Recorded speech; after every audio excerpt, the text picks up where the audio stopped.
கல்விக்கும் மருத்துவ சேவைக்கும் ஒதுக்கும் நிதி செலவு அல்ல, அது வருங்கால சமுதாயத்துக்கான முதலீடு என முதலமைச்சர் மு.க.ஸ்டாலின் தெரிவித்துள்ளார். மூளையில் இரத்த நாள சிதைவால் பார்வைத்திறன் குறைந்து சிகிச்சைக்கு சேர்க்கப்பட்டிருந்த மருத்துவ மாணவிக்கு வெற்றிகரமாக அறுவை சிகிச்சை செய்த செய்தியை மேற்கோள் காட்டி முதலமைச்சர் பாராட்டியுள்ளார்.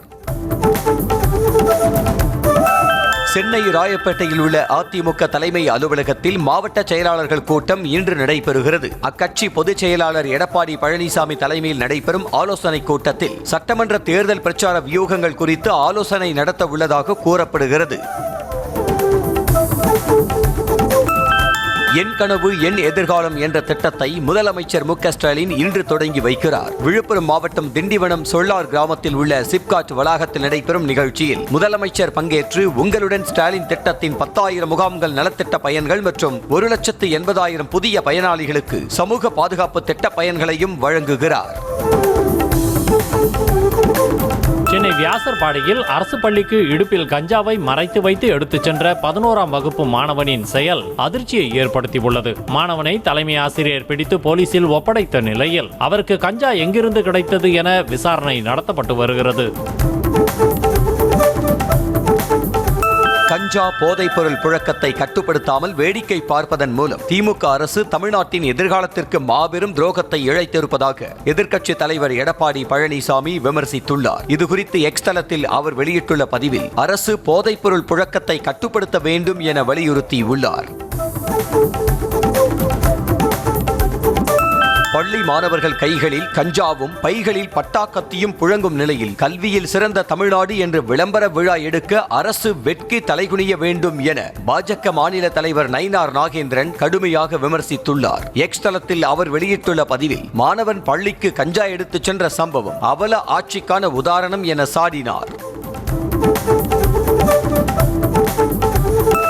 பாட்டாளி மக்கள் கட்சியின் இளைஞரணி பொதுக்குழு கூட்டம் வரும் 10ஆம் தேதி சென்னை அண்ணா சாலையில் உள்ள காமராஜர் அரங்கில் நடைபெறும் என அக்கட்சியின் தலைமை அறிவித்திருக்கிறது. இந்த கூட்டத்தில் பாமக இளைஞரணியின் வளர்ச்சி, ஆண்டு செயல் திட்டம் உள்ளிட்டவை விவாதிக்கப்பட உள்ளதாக தெரிவிக்கப்பட்டுள்ளது.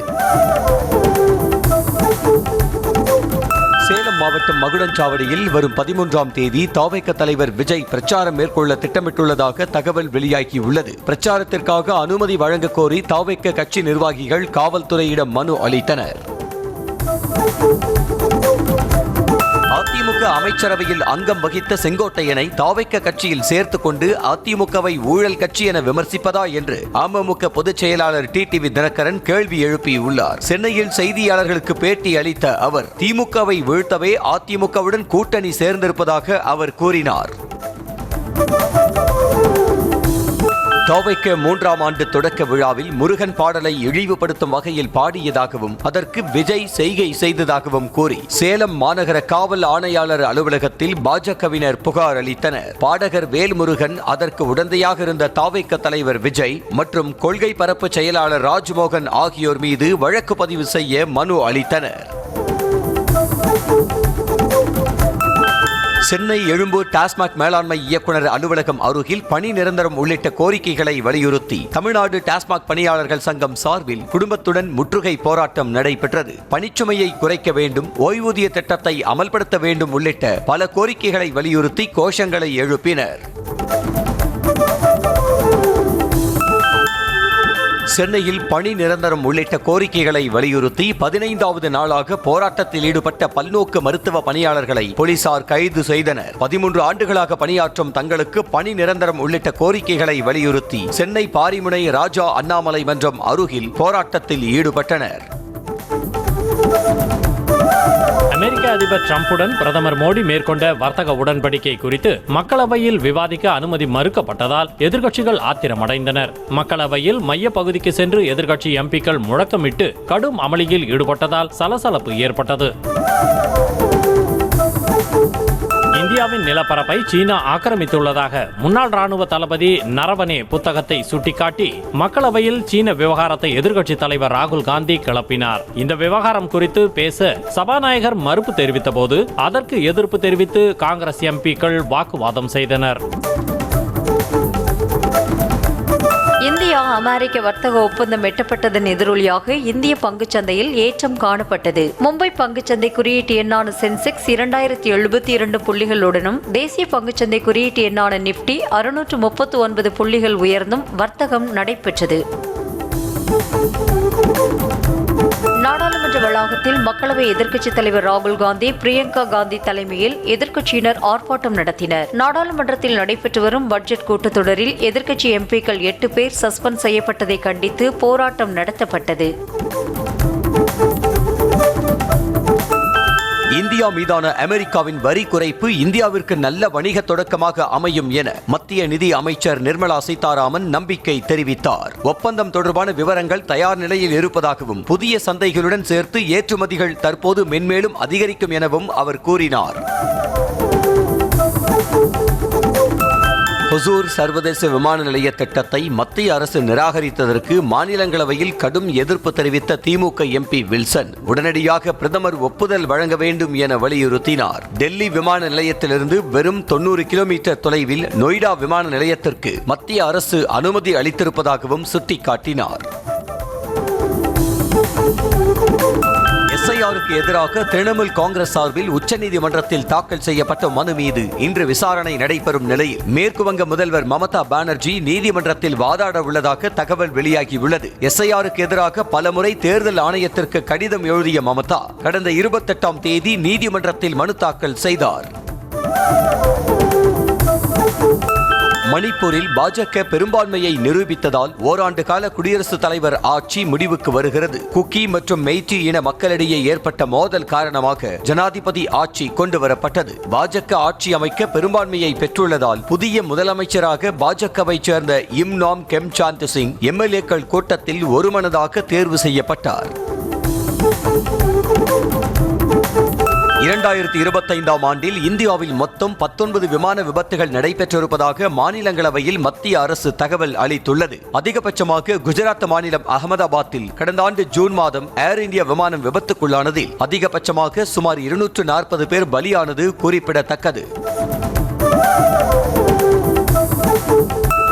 மும்பை சர்வதேச விமான நிலையத்தில் ஏர் இந்தியா விமானத்தின் இறக்கை மீது இண்டிகோ விமானத்தின் இறக்கை உரசிக் கொண்டதால் பரபரப்பு ஏற்பட்டது. மும்பையிலிருந்து கோவை செல்வதற்காக ஏர் இந்தியா விமானம் ஓடுதளத்தில் தயாராக இருந்தது. அப்போது இண்டிகோ விமானம் ஓடுதளத்தில் தரையிறங்கிய போது அதன் இறக்கை எதிர்பாராத விதமாக ஏர் இந்தியா விமானத்தின் இறக்கை மீது உரசியது. இறக்கை சிறிய அளவில் சேதமானது.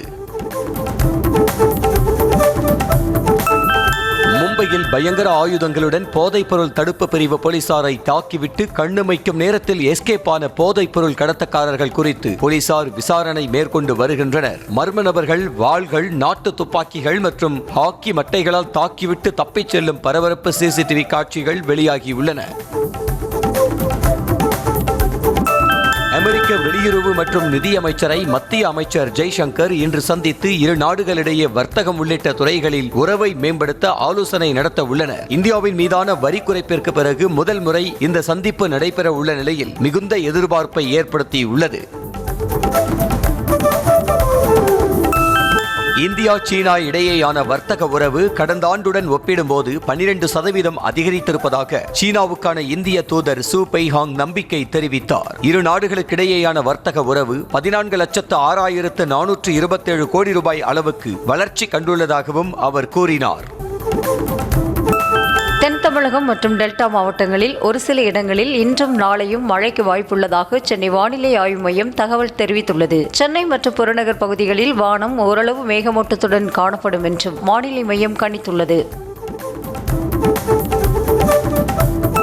நம்முடைய வெளியுறவு கொள்கைகளை அமெரிக்க அதிபர் ட்ரம்ப் தீர்மானிக்கும் நிலையில் இந்தியாவின் நிலை உள்ளதாக தமிழ்நாடு சட்டப்பேரவை தலைவர் அப்பாவு மத்திய அரசை கடுமையாக விமர்சித்தார். நெல்லையில் பேசிய அவர் இந்திய வெளியுறவு கொள்கையை அமெரிக்கா தீர்மானிப்பதாகவும் இதுபோன்ற நிகழ்வு எந்த பிரதமர் ஆட்சியிலும் நடைபெற்றதில்லை என்றும் கூறினார். ஈரோடு கிழக்கு தொகுதியில் அதிமுக கூட்டணியில் தற்போதே மோதல் வெடித்துள்ள சம்பவம் சலசலப்பை ஏற்படுத்தியுள்ளது. ஈரோடு கிழக்கு தொகுதியை கூட்டணி கட்சிகளுக்கு ஒதுக்கினால் அதிமுகவினரே தோற்கடித்து விடுவார்கள் என அதிமுக முன்னாள் எம்எல்ஏ தென்னரசு பேசிய ஆடியோ வெளியாகியுள்ளது.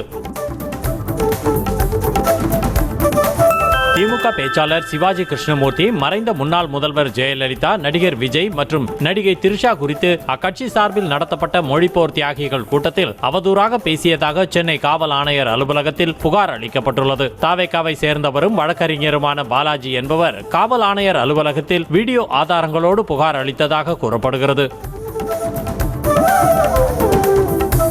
பொங்கல் இலவச வேட்டி சேலையை வழங்காமல் பதுக்கி வைத்திருந்த திமுக அரசை விரட்டி அடிப்போம் என தாவேக கொள்கை பரப்பு பொதுச் செயலாளர் அருண்ராஜ் தெரிவித்துள்ளார். ஈரோட்டில் வேட்டி சேலைகள் பதுக்கி வைத்திருந்ததாக பாஜக வெளியிட்ட வீடியோவை சுட்டிக்காட்டி தனது எக்ஸ் பக்கத்தில் அவர் வெளியிட்டுள்ள பதிவில் அனைவருக்கும் வேட்டி சேலைகள் வழங்கியதை திமுக உறுதி செய்ய வேண்டும் என்றார். திருவள்ளூர் மாவட்டம் திருத்தணி அருகே பேருந்துக்காக காத்திருந்த பள்ளி மாணவிகளிடம் ஆபாசமாக பேசி தகராறில் ஈடுபட்ட போதை ஆசாமிகள் மற்றும் அவர்களுக்கு ஆதரவாக பேசிய பெண்ணை கைது செய்ய வலியுறுத்தி மாணவர்கள் பெற்றோருடன் சாலை மறியலில் ஈடுபட்டு காவல் நிலையத்தை முற்றுகையிட்ட நிலையில் 3 பேர் கைது செய்யப்பட்டனர். நெல்லையில் கவின் கொலை செய்யப்பட்ட பகுதியில் உள்ள சிசிடிவி காட்சிகளை நெடுஞ்சாலைத்துறை அதிகாரிகள் சேகரித்து சென்னை உயர்நீதிமன்ற மதுரை கிளையில் ஒப்படைத்தனர். கவின் காதலித்து வந்த பெண்ணின் தம்பி சுர்ஜித் அவரை கொலை செய்த வழக்கில் சம்பவம் நடந்த இடத்தில் உள்ள சிசிடிவி காட்சி பதிவு விசாரணை அதிகாரியிடம் ஒப்படைக்கப்பட்டது.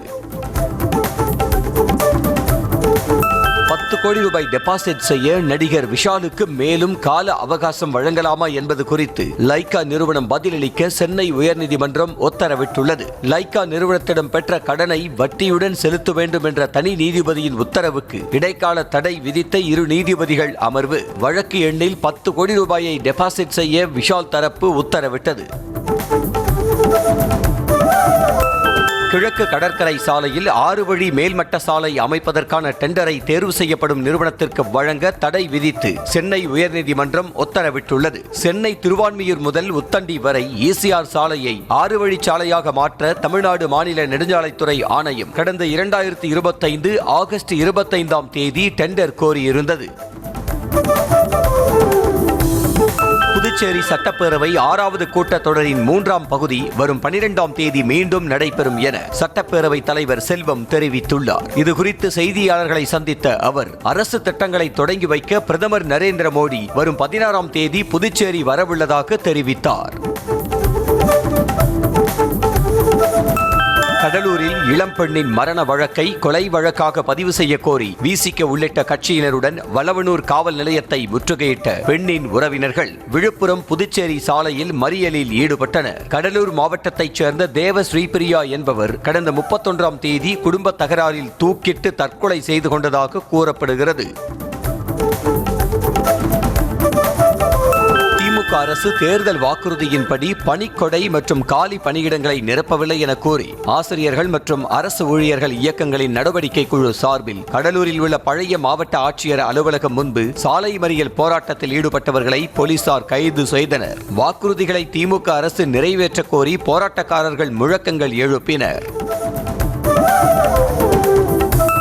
கடந்த டிசம்பர் மற்றும் ஜனவரி மாதங்களில் இலங்கை கடற்படையால் கைது செய்யப்பட்ட 9 மீனவர்களை விடுதலை செய்த இலங்கை நீதிமன்றம் 3 படகோட்டிகளுக்கு 6 மாத சிறை தண்டனை மற்றும் 11 லட்சம் ரூபாய் அபராதம் விதித்துள்ளது. அபராதம் செலுத்த தவறினால் கூடுதலாக 3 மாத சிறை தண்டனை அனுபவிக்க வேண்டும் என உத்தரவிட்டுள்ளது. கள்ளக்குறிச்சி மாவட்டம் சங்கராபுரம் பேருந்து நிலையத்தில் உள்ள டெய்லர் கடை முன்பு நிறுத்தியிருந்த இருசக்கர வாகனத்தை மர்ம நபர் ஒருவர் திருடிச் செல்லும் சிசிடிவி காட்சி வெளியாகியது. டெய்லர் கடையில் பணிபுரியும் சையத் நவாஸின் பைக்கை மர்ம நபர் திருடிச் சென்றது தொடர்பாக காவல் நிலையத்தில் அவர் புகார் அளித்துள்ளார். ஈரோட்டில் சட்டவிரோதமாக மது விற்பனை செய்ததாக நியூஸ் தமிழ் தொலைக்காட்சியில் செய்தி வெளியான நிலையில் மது விற்பனை செய்த நபரை போலீசார் 5 மணி நேரத்தில் கைது செய்தனர். மூலப்பாளையம் பகுதியில் டாஸ்மாக் கடைக்கு அருகில் செயல்பட்டு வந்த தனியார் பாரில் 24 மணி நேரமும் மது பாட்டில் விற்பனை செய்யப்படுவதாக நியூஸ் தமிழ் தொலைக்காட்சியில் செய்தி வெளியானது. திண்டுக்கல் மாவட்டம் ஒட்டன்சத்திரம் அருகே மது போதையில் இளைஞரின் பிறப்புறுப்பை அறுத்து கொடூரமாக கொலை செய்து ஆற்றில் வீசியதாக சக ஊழியரை போலீசார் கைது செய்தனர். பெருமாள் என்பவர் அப்பகுதியில் உள்ள தனியாருக்கு சொந்தமான ஹாலோ பிரிக்ஸ் தயாரிக்கும் கம்பெனியில் வேலை பார்த்து வந்தார். சக ஊழியரான ஸ்ரீதருக்கும் பெருமாளுக்கும் இடையே மது போதையில் ஏற்பட்ட தகராறில் கொலை நடந்ததாக தெரிகிறது. சென்னை புரசைவாக்கம் அருகே அரசு பேருந்தில் பயணித்த பெண்ணின் கழுத்தில் இருந்த தங்க நகையை பறித்து தப்பியோட முயன்ற இளைஞரை போக்குவரத்து காவலர் மடக்கி பிடித்த சிசிடிவி காட்சி வெளியாகியுள்ளது. ரேவதி என்ற பெண் பேருந்தின் ஜன்னல் ஓரத்தில் அமர்ந்திருந்த போது சரண் என்ற இளைஞர் ரேவதியின் கழுத்தில் இருந்த தங்கச் செயினை பறித்து தப்ப முயன்றார். புதுச்சேரி மாநிலம் ஆலங்குப்பத்தில் மதுபான கடையில் நண்பர்களுக்குள் ஏற்பட்ட வாய் தகராறு முற்றி சக நண்பனை 3 பேர் சரமாரியாக தாக்கி கொலை செய்த சிசிடிவி காட்சி வெளியாகி அதிர்ச்சியை ஏற்படுத்தியுள்ளது. விழுப்புரம் மாவட்டத்தைச் சேர்ந்த வினோத் நண்பர்கள் 3 புதுச்சேரி சென்று மதுபானம் அருந்தும் போது சக நண்பர்களுடன் தகராறு ஏற்பட்டது. சென்னை எண்ணூரில் குளத்தின் ஓரம் சிறுநீர் கழிக்கச் சென்ற ஒப்பந்த தூய்மை பணியாளர் குளத்தில் தவறி விழுந்து உயிரிழந்தார். எண்ணூர் விரைவு சாலையில் படகு சவாரிக்காக தயாராகும் குளத்தில் குணசேகரன் சிறுநீர் கழிக்கலாம் என்று சென்றபோது கால் தவறி கீழே விழுந்ததில் உயிரிழந்தார். இதுகுறித்து போலீசார் வழக்கு பதிவு செய்து விசாரணை நடத்தி வருகின்றனர். கோவையில் மர்ம நபர் ஒருவன் காவல்துறை இருசக்கர வாகனத்தையே திருடி வேறு இடத்தில் நிறுத்திவிட்டு மற்றொரு வாகனத்தை திருடிச் சென்ற சிசிடிவி காட்சி வெளியாகியுள்ளது. சிவானந்தா காலனி பகுதியில் ஒருவரது இருசக்கர வாகனம் திருடப்பட்ட நிலையில் அங்கு போலீஸ் ரோந்து வாகனம் சாவியுடன் நிறுத்தப்பட்டிருந்தது. சென்னை தாம்பரம் பேருந்து நிலையத்தில் பாலியல் சீண்டலில் ஈடுபட்ட நபரை கன்னத்தில் பதம் பார்த்த இளம்பெண் அவரை போலீசில் ஒப்படைத்தார். தங்கதுரை என்பவர் இளம்பெண்ணிடம் பாலியல் சீண்டலில் ஈடுபட்ட நிலையில் பெண் தைரியமாக அவரை கன்னத்தில் அறைந்து சட்டையை பிடித்து காவலரிடம் புகார் அளித்தார். கரூர் காரோடியாம்பாளையம் கிராமத்தில் கல்குவாரி அமைக்க பொதுமக்கள் எதிர்ப்பு தெரிவித்ததால் கருத்து கேட்பு கூட்டத்தில் சலசலப்பு ஏற்பட்டது. கல்குவாரிக்கு எதிர்ப்பு தெரிவித்த ஜெகநாதன் என்பவர் கொல்லப்பட்ட சம்பவம் மற்றும் நியூஸ் தமிழ் செய்தியாளர் குழுவினர் மீது எம்எல்ஏ பழனியாண்டியின் ஆட்கள் தாக்குதல் நடத்திய சம்பவத்தை குறிப்பிட்டு பேசியதால் பரபரப்பு ஏற்பட்டது. அரியலூர் மாவட்டம் மீன்சுருட்டு பகுதியில் பைக் ரேஸில் ஈடுபட்ட 3 பேரின் வாகனங்களை பறிமுதல் செய்த போலீசார் அவர்கள் மீது வழக்கு பதிவு செய்தனர். பாப்பாக்குடி மேம்பாலத்தின் கீழ் தேசிய நெடுஞ்சாலையில் போலீசார் வாகன சோதனையில் ஈடுபட்டிருந்த போது பொதுமக்களுக்கு இடையூறு ஏற்படும் வகையில் 3 இளைஞர்கள் பைக்கை வேகமாக இயக்கியதாக கூறப்படுகிறது. கள்ளக்குறிச்சி மாவட்டம் திருக்கோவிலூர் மற்றும் விழுப்புரம் மாவட்டம் அரகண்டநல்லூர் இடையே உயர்மட்ட மேம்பாலம் அமைக்க 112 கோடி ரூபாய் நிதி ஒதுக்கி 8 மாதங்கள் ஆகியும் பணிகள் தொடங்கவில்லை என குற்றச்சாட்டு எழுந்துள்ளது. கடந்த 2024ஆம் ஆண்டு புயலால் ஏற்பட்ட வெள்ளப்பெருக்கில் தென்பெண்ணை ஆற்றின் குறுக்கே இருந்த தரைப்பாலம் வெள்ளத்தில் அடித்துச் செல்லப்பட்டது. நீலகிரி மாவட்டம் கோத்தகிரி அருகே குடியிருப்பு பகுதியில் சிறுத்தை ஒன்று இரவு நேரத்தில் சுற்றித் திரிவதால் மக்கள் அச்சமடைந்துள்ளனர். தர்மோனா செல்லும் சாலையில் அமைந்துள்ள குடியிருப்பு பகுதியில் சிறுத்தை ஒன்று சர்வசாதாரணமாக நடந்து செல்லும் காட்சி அங்குள்ள சிசிடிவியில் பதிவாகியுள்ளது. விருதுநகர் மாவட்டம் காரியாம்பட்டி அருகே வையம்பட்டியில் உள்ள சடச்சி அம்மன் கோயிலில் மர்ம நபர் ஒருவர் கோயில் மணிகளை திருடிச் செல்லும் சிசிடிவி காட்சி வெளியாகியது. சடச்சி அம்மன் கோயிலுக்குள் நுழைந்த மர்ம நபர் ஒருவர் கோயில் வளாகத்திற்குள் பக்தர்கள் நேர்த்தி கடனாக கட்டி வைத்துள்ள மணிகளை லாவகமாக திருடிச் சென்றார். திருவண்ணாமலை மாவட்டம் கீழ்பெண்ணாத்தூரில் மின் கம்பத்துடன் சேர்ந்து வணிக வளாகத்தின் கான்கிரீட் தளம் அமைத்தது பொதுமக்களிடம் அதிர்ச்சியை ஏற்படுத்தியுள்ளது. கீழ்பெண்ணாத்தூர் காவல் நிலையம் அருகே பேரூராட்சி நிர்வாகம் சார்பில் வணிகம் சார்ந்து 2 கடைகள் கட்டப்பட்டு வருகிறது. அருகில் இருந்த மின் கம்பத்தையும் சேர்த்து கடைகளுடன் கான்கிரீட் தளம் அமைக்கப்பட்டுள்ளது. ராமநாதபுரம் கலைஞர் நூற்றாண்டு பேருந்து நிலையத்தில் ஆளும் கட்சியினர் தங்களுக்கு வேண்டிய நபர்களுக்கு கடைகள் ஒதுக்கியதாக கூறப்படும் நிலையில் கடை உரிமையாளர்கள் நடைபாதையையும் சேர்த்து ஆக்கிரமித்துக் கொண்டதாக குற்றச்சாட்டு எழுந்துள்ளது. இந்நிலையில் உரிய நடவடிக்கை எடுக்க வேண்டும் என கோரிக்கை எழுந்துள்ளது. திருப்பத்தூர் மாவட்டம் ஆம்பூர் அருகே வீட்டை கொள்ளையிட முயன்ற கொள்ளையர்கள் வீட்டின் பூட்டை உடைக்க முடியாத ஆத்திரத்தில் பொருட்களை வெளியே வீசிச் சென்ற சம்பவம் அதிர்ச்சியை ஏற்படுத்தியுள்ளது. சான்றோர் குப்பம் பகுதியைச் சேர்ந்த பாலன் என்பவரது வீட்டின் பூட்டை உடைக்க முயன்ற போது முடியாததால் கொள்ளையர்கள் ஆத்திரத்தில் பொருட்களை தூக்கி எறிந்தனர். மதுரை அண்ணா நகர் பகுதியில் கையில் கத்தியுடன் அரை நிர்வாணமாக சுற்றித் திரிந்த வெளிநாட்டு நபரை போலீசார் மடக்கி பிடித்தனர். முதற்கட்ட விசாரணையில் அந்த நபர் மத்திய ஐரோப்பாவின் ஸ்லோவேக்கியா நாட்டைச் சேர்ந்த ரிச்சர்டு ஒபைகா என்பது தெரிய வந்தது. மொழி பிரச்சனையால் விசாரணையில் தாமதம் ஏற்படுவதாக தெரிகிறது. கிருஷ்ணகிரி மாவட்டம் அவதானப்பட்டி அருகே பின்னால் வந்த லாரி மோதி இருசக்கர வாகனத்தில் சென்ற திமுக நிர்வாகி உயிரிழந்தார். சாந்தகுமார் தனது நண்பர் முருகேசனுடன் இருசக்கர வாகனத்தில் சென்றுள்ளார். சேலம் சாலையில் அவதானப்பட்டி அருகே சென்றபோது பின்னால் வந்த லாரி மோதி சாந்தகுமார் உடல் நசுங்கி உயிரிழந்தார். மதுரை வாடிப்பட்டி அருகே முன்னால் சென்ற லாரி மீது மற்றொரு லாரி மோதி விபத்துக்குள்ளானதில் லாரி ஓட்டுநர் ஒருவர் உயிரிழந்தார். திண்டுக்கல் தேசிய நெடுஞ்சாலை ஓரத்தில் நின்று கொண்டிருந்த கார் மீது மோதாமல் இருக்க லாரி ஓட்டுநர் திடீரென பிரேக் போட்டதால் பின்னால் வந்த லாரி ஒன்று முன்னால் சென்ற லாரியின் மீது மோதியது. தஞ்சை மாவட்டம் ஐயம்பேட்டை அருகே மது அருந்தும் போது ஏற்பட்ட தகராறில் ஒருவர் கொலை செய்யப்பட்ட நிலையில் இருவரை போலீசார் தேடி வருகின்றனர். தேவன்குடியைச் சேர்ந்த இளங்கோவன், முத்துக்குமார், ராஜேஷ் ஆகிய 3 பேரும் கணபதி அக்ரஹாரத்தில் மது அருந்திக் கொண்டிருந்துள்ளனர். அப்போது ஏற்பட்ட தகராறில் இளங்கோவனை மற்ற இருவரும் அடித்து கொலை செய்ததாக கூறப்படுகிறது. மதுரை மாவட்டம் உசிலம்பட்டி அருகே அரசு நேரடி நெல் கொள்முதல் நிலையத்தை திறக்க வேண்டும் என விவசாயிகள் கோரிக்கை விடுத்துள்ளனர். வாலாந்தூர், சொக்கதேவன்பட்டி உள்ளிட்ட இடங்களில் நெல் அறுவடை செய்யப்பட்டு வரும் நிலையில் சொக்கதேவன்பட்டியில் புதிதாக கட்டப்பட்ட கொள்முதல் நிலையத்தை மாவட்ட நிர்வாகம் திறந்து விவசாயிகளிடமிருந்து நெல் வாங்க வேண்டும் என கூறுகின்றனர். நீலகிரி மாவட்டம் கூடலூரை அடுத்த ஓவேலியில் பழங்குடியினர் குடியிருப்பு பகுதிக்கு செல்வதற்காக அமைக்கப்பட்ட சாலை பணிகள் 6 ஆண்டுகளாக நிறுத்தப்பட்டதால் மக்கள் கடும் சிரமத்திற்கு ஆளாக்கினர். லாரஸ்டனிலிருந்து ஓவேலி செல்வதற்காக கடந்த 2019ஆம் ஆண்டு சிமெண்ட் சாலை அமைக்கும் பணி தொடங்கி நடைபெற்று வந்த நிலையில் பாதியில் நிறுத்தப்பட்டதாக கூறப்படுகிறது.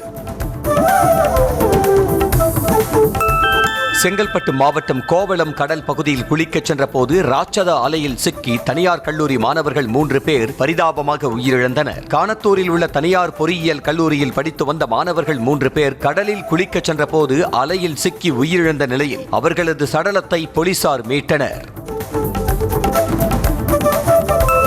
கடலூர் மாவட்டம் பன்ருட்டி அருகே கும்பகோணம் தேசிய நெடுஞ்சாலையில் 2 லாரிகள் மற்றும் அரசு பேருந்து ஆகிய வாகனங்கள் மோதிக்கொண்ட விபத்தில் 7 பேர் படுகாயம் அடைந்தனர். பணிக்கன்குப்பம் பகுதியில் டாரஸ் லாரி ஒன்று ஓட்டுநரின் கட்டுப்பாட்டை இழந்து முன்னால் சென்ற டேங்கர் லாரி மீது மோதியதை தொடர்ந்து அரசு பேருந்து மற்றும் இருசக்கர வாகனமும் விபத்தில் சிக்கியது.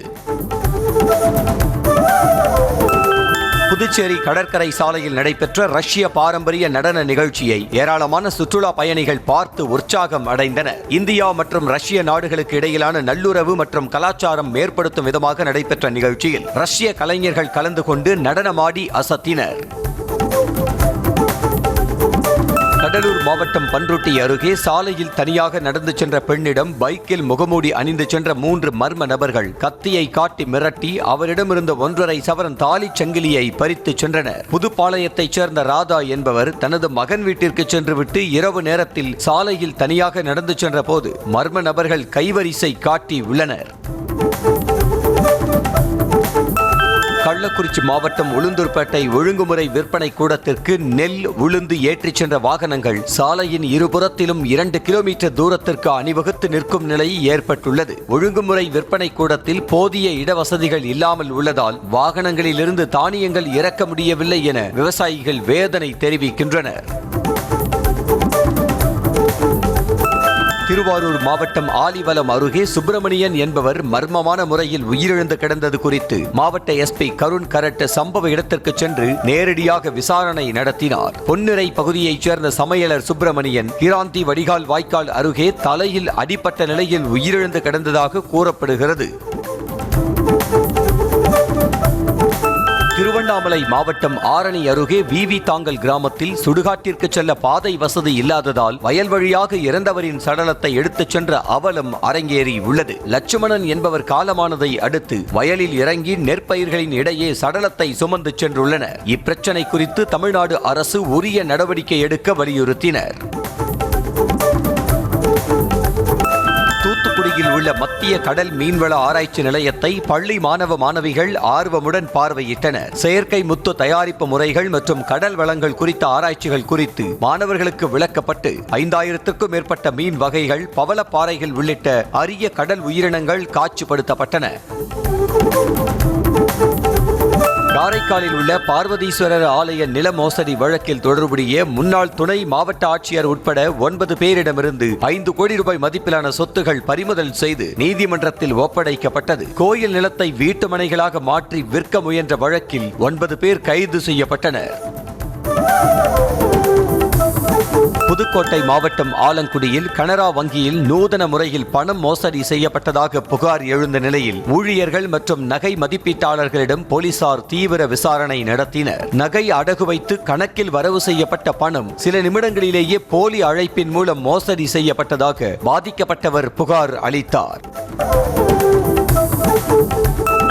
சென்னை துறைப்பாக்கத்தில் தமிழக அரசால் தடை செய்யப்பட்ட குட்கா புகையிலை பொருட்களை விற்பனை செய்த அப்பா, மகன் உட்பட 3 பேரை போலீசார் கைது செய்தனர். மேட்டுக்குப்பம் பகுதியில் உள்ள மளிகை கடையில் நடத்தப்பட்ட சோதனையில் 20 கிலோ குட்கா பொருட்கள் பறிமுதல் செய்யப்பட்டு கடைக்கு சீல் வைக்கப்பட்டது. பயனர்களின் தரவு பகிர்வு என்ற பெயரில் இந்திய மக்களின் பிரைவசியுடன் விளையாடக்கூடாது என மெட்டா மற்றும் அதன் துணை நிறுவனமான வாட்ஸ்அப் நிறுவனத்திற்கு உச்சநீதிமன்றம் கண்டனம் தெரிவித்துள்ளது. மெட்டா நிறுவனம் வாட்ஸ்அப் பிரைவசி கொள்கையை புதுப்பித்தது. அதில் அந்த நிறுவனம் நேர்மையற்ற வணிக நடவடிக்கைகளில் ஈடுபட்டதாக குற்றச்சாட்டு எழுந்தது. ஹிமாச்சல பிரதேச மாநிலத்தில் பனியின் தாக்கம் நாளுக்கு நாள் அதிகரித்து வரும் சூழலில் சாலைகளில் பனி படர்ந்துள்ளதால் சுற்றுலா பயணிகள் சிரமத்துடன் வாகனங்களை இயக்குகின்றனர். பனிக்கட்டிகள் சாலையில் உறைந்து காணப்படுவதால் சுற்றுலா பயணிகள் வாகனங்களை மெதுவாகவே இயக்கிச் செல்கின்றனர்.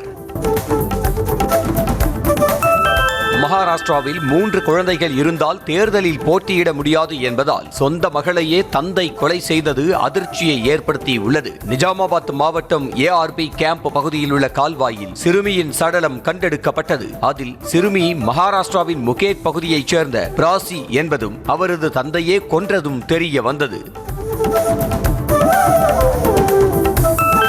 ஆந்திர மாநிலம் ராஜமுந்திரி அருகே குடியிருப்பு பகுதியில் 3 நாட்களாக சுற்றித் திரியும் புலியால் மக்கள் அச்சமடைந்துள்ளனர். 3 நாட்களுக்கு முன்பு நுழைந்த புலி கால்நடைகளை வேட்டையாடிய நிலையில் மக்கள் எச்சரிக்கையுடன் இருக்கவும் அவசியமின்றி வெளியே வர வேண்டாம் என்றும் வனத்துறையினர் அறிவுறுத்தியுள்ளனர். ஆந்திர மாநிலம் பத்வேலு பகுதியில் 4ஆம் வகுப்பு மாணவிக்கு பாலியல் தொல்லை கொடுத்ததாக ஆசிரியர் ஒருவருக்கு பெற்றோர் மற்றும் பொதுமக்கள் தர்ம அடி கொடுத்த வீடியோ வெளியாகியது. கொண்டுகாலி பள்ளியில் உள்ள ஆரம்ப பள்ளியில் படித்து வந்த 4ஆம் வகுப்பு மாணவிக்கு ஆசிரியர் ஒருவர் மது போதையில் பாலியல் தொல்லை கொடுத்ததாக கூறப்படுகிறது. மியான்மரில் நேற்றிரவு சுமார் 9 மணி 4 நிமிடங்களுக்கு 6.0 ரிக்டர் அளவில் நிலநடுக்கம் பதிவானதாக தேசிய நில அதிர்வு மையம் கூறியுள்ளது. ரக்கின் மாநிலத்தில் ஏற்பட்ட நிலநடுக்கத்தால் கட்டடங்கள் லேசாக குலுங்கியதாகவும் பெரும் சேதம் எதுவும் ஏற்படவில்லை எனவும் தகவல் வெளியாகியுள்ளது. போர் நிறுத்த ஒப்பந்தத்தையும் மீறி 500க்கும் மேற்பட்ட பாலஸ்தீனியர்கள் காசாவில் கொன்று குவிக்கப்பட்டுள்ளதாக ஐக்கிய நாடுகள் சபையின் பொதுச் செயலாளர் ஆண்டோனியோ குட்டெரஸ் வருத்தம் தெரிவித்தார். வரும் காலங்களில் போர் நிறுத்த ஒப்பந்தத்தை செயல்படுத்தவும் சர்வதேச சட்டங்களை பின்பற்றவும் இஸ்ரேலுக்கு ஆண்டோனியோ குட்டெரஸ் மறைமுக அழைப்பு விடுத்துள்ளார்.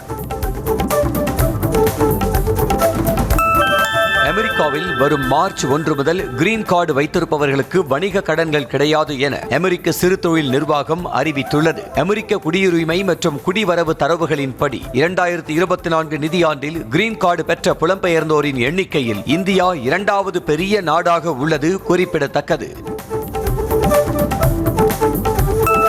மத்திய கிழக்கு பகுதியில் போர் பதற்றம் தீவிரமடைந்து வரும் நிலையில் அமெரிக்காவுடன் நேர்மையான முறையில் பேச்சுவார்த்தை நடத்த ஈரான் அரசு முன்வந்துள்ளது. தற்போது பேச்சுவார்த்தைக்கு ஈரான் முன்வந்தாலும் அணுசக்தி திட்டங்களை முழுமையாக கட்டுப்படுத்த வேண்டும் எனும் அமெரிக்க அதிபர் டிரம்பின் நிபந்தனையை ஈரான் ஏற்க முன்வரவில்லை என கூறப்படுகிறது. நிலவுக்கு மனிதர்களை அனுப்பும் நாசாவின் ஆர்டெமிஸ் 2 திட்டம் தொழில்நுட்ப கோளாறு காரணமாக ஒத்திவைக்கப்பட்டுள்ளது. கோளாறுகளை முழுமையாக ஆய்வு செய்து சரி செய்ய கூடுதல் காலம் தேவைப்படுவதால் ராக்கெட் ஏவுதலை மார்ச் மாதத்திற்கு நாசா ஒத்திவைத்துள்ளது. ஜப்பானில் நிலவி வரும் வரலாறு காணாத பனிப்புயலில் சிக்கி 30 பேர் வரை உயிரிழந்திருப்பதாகவும் 100க்கும் அதிகமானோர் பாதிக்கப்பட்டுள்ளதாகவும் அந்நாட்டு அரசு கவலை தெரிவித்திருக்கிறது. கடந்த ஜனவரி 20ஆம் தேதிக்கு பிறகே பனிப்பொழிவின் தாக்கம் அதிகமானதாகவும் தகவல் வெளியாகியுள்ளது. உக்ரைன் தலைநகர் கியூவில் கொட்டும் பனியால் நீர்நிலைகள் உறைந்த நிலையில் காட்சியளிக்கிறது. நீந்துவதற்கு கூட வழியில்லாமல் அன்னப்பறவைகள் குறுகிய வட்டத்துக்குள் இருக்கும் சூழல் ஏற்பட்டுள்ளது. இரை தேடுவதற்கு வழியில்லாமல் தத்தளித்து வரும் அன்னப்பறவைகளின் நிலை கண்டு விலங்குகள் நல ஆர்வலர்கள் கவலை அடைந்துள்ளனர். ரீ-ரிலீஸ் ஆக்ஷன் படமும் நிற்கும் என்பதை அஜித் குமாரின் மங்காத்தா திரைப்படம் நிரூபித்துள்ளதாக டி ராஜேந்தர் தெரிவித்துள்ளார். வரும் 6ஆம் தேதி ரீ-ரிலீஸ் ஆகும் சிலம்பாட்டம் படம் தொடர்பான செய்தியாளர் சந்திப்பில் பேசிய அவர், வாரணம் ஆயிரம் போன்ற காதல் படங்கள் ரீ-ரிலீஸில் ஓடும் என்பது ஏற்கனவே நிரூபணமாகிவிட்டதாக கூறினார். பாடகி சின்மயி இந்து தர்மத்தை அவமதிக்கும் விதமாக அவதூறு கருத்துகள் தெரிவித்ததாக கூறி இந்து ஐடி செல் சார்பில் மகாராஷ்டிரா மாநில காவல்துறையினரிடம் புகார் அளிக்கப்பட்டுள்ளது. பாரதிய நியாய சட்டம் உள்ளிட்ட பிரிவுகளின் கீழ் சின்மயிக்கு எதிராக மகாராஷ்டிரா மாநில காவல்துறை தலைமை இயக்குநர் அலுவலகத்தில் புகார் அளிக்கப்பட்டுள்ளதாக கூறப்படுகிறது. தான் எழுதி வரும் 2வது சிம்போனியையும் கிட்டத்தட்ட எழுதி முடித்து விட்டதாக இசைஞானி இளையராஜா மகிழ்ச்சியுடன் தெரிவித்துள்ளார். புதிய ஸ்டுடியோவிற்கு வந்து 5 ஆண்டுகள் நிறைவடைந்ததாகவும் அவர் எக்ஸ் தளத்தில் பகிர்ந்துள்ளார். இளையராஜா கடந்த ஆண்டு மார்ச் மாதம் லண்டன் நகரில் தனது முதல் சிம்போனி நிகழ்ச்சியை அரங்கேற்றியிருந்தது குறிப்பிடத்தக்கது. நஹாஸ் இதாயத் இயக்கத்தில் துல்கர் சல்மான் நடிப்பில் உருவாகி வரும் ஐ எம் கேம் திரைப்படம் ஓணம் பண்டிகையை ஒட்டி வரும் ஆகஸ்ட் 16ஆம் தேதி வெளியாகும் என புதிய போஸ்டர் ஒன்றை வெளியிட்டு படக்குழு அறிவித்துள்ளது. துல்கர் சல்மான் திரைத்துறைக்கு வந்து 14 ஆண்டுகள் நிறைவடைந்ததை கொண்டாடும் விதமாக திரைப்படம் ஓணம் அன்று வெளியாகிறது.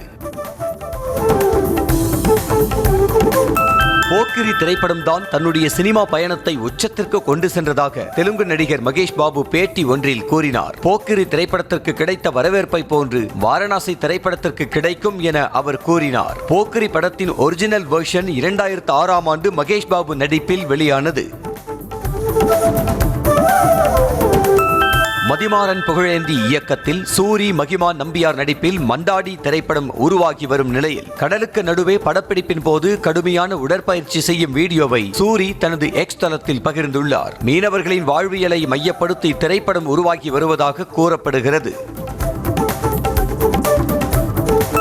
ஜிம்பாப்வேயில் நடைபெற்ற U19 உலகக்கோப்பை ஒருநாள் கிரிக்கெட் தொடரின் முதல் அரையிறுதி போட்டியில் ஆஸ்திரேலியாவை வீழ்த்தி இங்கிலாந்து அணி இறுதிப் போட்டிக்கு முன்னேறியது. 278 ரன்களை துரத்திய ஆஸ்திரேலிய அணி 47.3 ஓவர்களில் 250 ரன்களுக்கு ஆல் அவுட் ஆகி 27 ரன்கள் வித்தியாசத்தில் தோல்வியடைந்து தொடரிலிருந்து வெளியேறியது. இலங்கைக்கு எதிரான 3வது T20 கிரிக்கெட் போட்டியில் இங்கிலாந்து அணி 12 ரன்கள் வித்தியாசத்தில் வென்றதன் மூலம் 3-0 என்ற கணக்கில் தொடரையும் கைப்பற்றியது. முதலில் விளையாடிய இங்கிலாந்து அணி 20 ஓவர்களில் 128 ரன்களை சேர்த்தது. பின்னர் 129 ரன்கள் இலக்குடன் களமிறங்கிய இலங்கை அணி 19.3 ஓவர்களில் அனைத்து விக்கெட்டுகளையும் இழந்து 116 ரன்களுக்கு ஆல் அவுட் ஆனது. தென்காசி மாவட்டம் சங்கரன் கோயிலில் உள்ள காளியம்மன் கோயிலில் வெகு விமரிசையாக கொடை திருவிழா நடைபெற்றது. மேளதாளங்கள் முழங்க கொடை ஊர்வலமாக சென்றதை அடுத்து பெண் பக்தர்கள் அக்னி சட்டி எடுத்தும் ஆண் பக்தர்கள் தீர்த்த குடம் சுமந்தும் முக்கிய வீதிகள் வழியாக ஊர்வலமாக சென்று நேர்த்தி கடன் செலுத்தினர். நெல்லையில் உள்ள நெல்லையப்பர் திருக்கோயிலில் தைப்பூச தெப்ப உற்சவம் வெகு விமரிசையாக நடைபெற்றது. கோயில் வெளியில் உள்ள தெப்பக்குளத்தில் நெல்லையப்பர் காந்திமதி அம்பாள் சிறப்பு அலங்காரத்தில் தெப்பத்தேரில் எழுந்தருளி காட்சி அளித்ததை அடுத்து திரளான பக்தர்கள் சுவாமி தரிசனம் செய்தனர். மோட்டரோலா சாம்சங் நிறுவன போன்களுக்கு போட்டியாக ஆப்பிள் நிறுவனம் முதன் முறையாக மடிக்கக்கூடிய ஐபோனை அறிமுகம் செய்ய உள்ளதாக தகவல் வெளியாகியுள்ளது. இந்த மாடலுக்கு ஐபோன் பிளிப் என பெயரிடலாம் எனவும் இது நடப்பாண்டிலேயே அறிமுகமாகலாம் எனவும் ப்ளூம்பெர்க் நிறுவன அதிகாரி தெரிவித்துள்ளார்.